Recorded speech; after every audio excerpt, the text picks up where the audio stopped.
बिस्मिल्लाहिर्रहमानिर्रहीम। जाहिदिल कुफ़्फ़ार वल मुनाफ़िक़ीन, जिहाद करो काफिरों से और मुनाफिकों से। अज़ादारी का दुश्मन कौन, पार्ट 4। 3 वीडियो अपलोड कर चुका हूँ, चौथा वीडियो। मिसाल के लिए नौजवानों को, अक्लमंदों के लिए, बुद्धिजीवियों के लिए एक क्लास है जहाँ सब्जेक्ट पढ़ाए जाते हैं। फ़िज़िक्स का इस घंटे में होगी, मैथ इस घंटे में होगी, बायोलॉजी इस घंटे में होगी, साइंस इस घंटे में होगी, हिंदी इंग्लिश इस घंटे में होगी। सबके सब्जेक्ट अलग अलग होते हैं, अलग अलग घंटे होते हैं सिलेबस में। पढ़ा लिखा समाज है। अब आप देखा जाए, अज़ादारी हुई, सैयदुश्शुहदा अब्दुल्लाह अलैहिस्सलाम की मजलिस मातम, इसमें इसका ज़िक्र किए, इसमें नमाज का ज़िक्र किए और इसमें नेकी की दावत दिए और तमाम तरीक़े से बात कीजिए। और ये इधर अब मुहर्रम शुरू हुआ, तबलीगें शुरू हो गई कि मजलिस में आप ये ज़िक्र करिए। तो मेरा सवाल आपसे ये है कि फ़िज़िक्स का सब्जेक्ट है, फ़िज़िक्स का घंटा है, और अब आप वहाँ मैथ वाला लेके वहाँ मैथ आ जाएगा, नहीं हम तो मैथ पढ़ाएंगे, तो फसाद हुआ कि नहीं हुआ। हिंदी का घंटा है, हिंदी का पीरियड है, और बायोलॉजी वाला आ जाए कि हम तो बायोलॉजी पढ़ाएंगे, तो फसाद हुआ नहीं हुआ।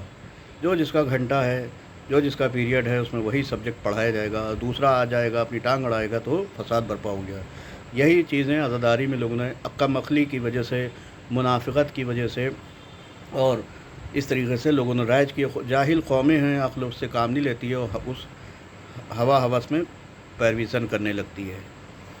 छोटी सी मिसाल देके मैंने बात को समझाया, बात को ख़त्म करता हूँ।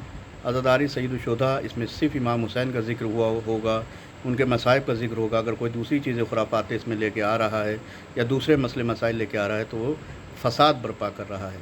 मिसाल दे दूँ, मैंने पिछले वीडियो में मिसाल दी थी, आज फिर मिसाल के ज़रिए बात कर दूँ कि कुरान नाजिल हुआ रमज़ान मुबारक में। अगर आपको कुरान की बात करनी है, कुरान की तबलीग करनी है, कुरान की नसीहतें वाज़ बयान करना है, रमज़ान मुबारक का हदीस नबवी सल्लल्लाहु अलैहि वसल्लम पर अमल करना है, तो शाबान को नबी सल्लल्लाहु अलैहि वसल्लम का महीना कहा जाता है।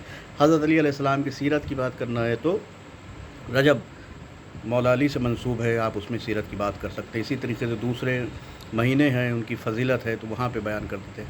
अज़ादारी में सैयदुश्शुहदा अब्दुल्लाह का ज़िक्र छोड़ के मिंबर पे उनका हक़ बयान करने के बजाय करबला में क्या हुआ, उन पे बेटी अहले बैत नबुव्वा पे किस तरीके से कत्ल किए गए, मारे गए, जहर दिए गए, इसका किसी को हक़ नहीं है कि उनके मजलिस में दूसरी बातों का ज़िक्र करे, वरना वे फ़साद है। इंशाअल्लाह नेक्स्ट वीडियो में इसी को सिलसिले को टॉपिक को आगे बढ़ाऊँगा। बात पसंद आएगी जिन लोगों को, उसको शेयर ज़रूर करिएगा, शायद किसी की अक्ल खुल जाए।